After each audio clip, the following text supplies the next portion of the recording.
Hi friends, నేను మీ Manisha. Healthy and tasty రాగి లడ్డు పిల్లలకైతే ఇవి చాలా అంటే చాలా మంచిదండి. ఈ రాగి లడ్డు మనం రాగి లడ్డు కోసము ముందుగా ఒక కప్పు పల్లీలను వేయించుకుందాము.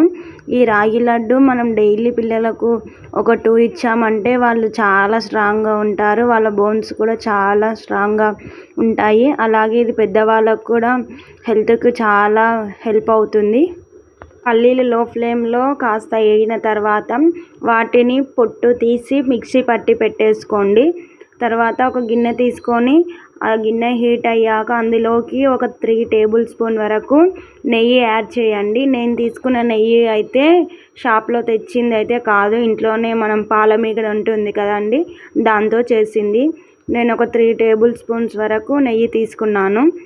మనం తీసుకున్న నెయ్యి అప్పుడే కరిగిపోయి మనకు మంచి స్మెల్ వస్తుంది కదండి. నెయ్యి మొత్తం కరిగిన తర్వాత అందులోకి మనము ఒక 2 కప్పుల రాగి పిండిని తీసుకోండి. ముందుగానే చెప్తున్నాను పక్కా కొలత. 1 కప్పు పల్లీలకు ఖచ్చితంగా 2 కప్పుల రాగి పిండి ఉండాలి. అలా అయితేనే కరెక్ట్ సెట్ అవుతుంది. లేదంటే పల్లీలు ఎక్కువ అవుతాయి, మళ్ళీ రాగి పిండి తక్కువ అవుతుంది. కాబట్టి 1కి 2 అయితే సరిపోతుందండి. కరెక్ట్ కొలతలతో చెప్తున్నాను. స్టవ్ లో ఫ్లేమ్లోనే ఉంచి నెయ్యి అనేది రాగి పిండికి పట్టేటట్టు బాగా కలిపేసుకోండి.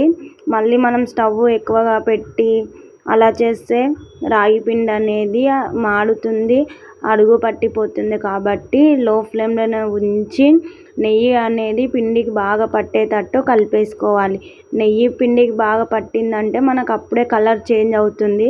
మనకు కొద్దిగా ఉండల్లాగా, కొద్దిగా పొడిలాగా ఉండకుండా ఉండల్లాగా మెత్తపడినట్టు కనిపిస్తుంది. అప్పుడే అలా అయ్యే వరకు రాగి పిండిని అయితే నెయ్యిలోనే కలుపుతూ ఉండాలి.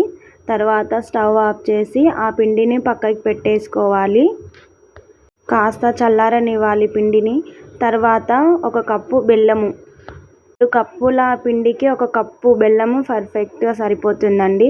ఇది పిల్లల కోసం కాబట్టి మరీ స్వీట్ ఏమి అవసరం లేదు. మనకు బెల్లం పాకం రావాల్సిన అవసరం కూడా లేదు.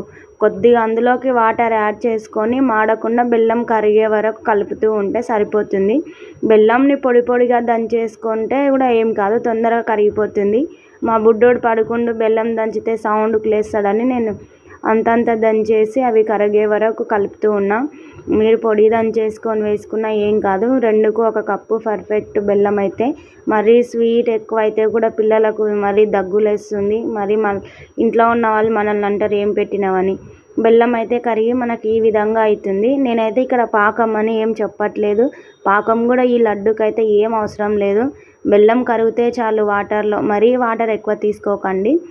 తర్వాత కొద్దిగా బెల్లం పాకం చల్లారిన తర్వాత దాన్ని వడకట్టాలి. ఎందుకంటే బెల్లంలో ఇసుక ఏమన్నా ఉన్నా పోతాయి కాబట్టి కొద్దిగా వడకట్టేసుకుంటే మనకే మంచిది.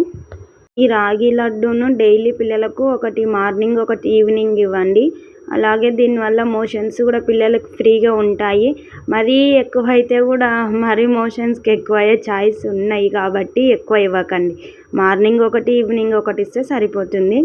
అలాగే అందులోకి రాగి పిండిని పల్లీల పొడిని యాడ్ చేసేసుకొని కలిపేసుకోవాలి. బాగా బెల్లం పాకం అనేది కలవాలి. పిండి మనం తీసుకున్న పల్లీలకు పిండికి కలిపేసుకుంటూ ఒక్కసారి స్టవ్ కొంచెం లో ఫ్లేమ్లోనే ఉంచేసుకొని కలిపేయాలి, అడుగు పట్టకుండా.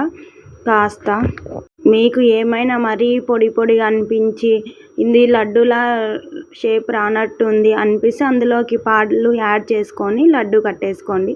లడ్డు కట్టినప్పుడు చేతికి కొద్దిగా ఆయిల్ అప్లై చేయండి. ఇంతేనండి రాగి లడ్డు. మీకు ఏ సైజులు కావాలంటే ఆ సైజు చేసుకోండి. మీకు ఈ వీడియో నచ్చినట్టయితే లైక్ చేయండి, షేర్ చేయండి, సబ్స్క్రైబ్ కూడా చేసుకోండి. బాయ్.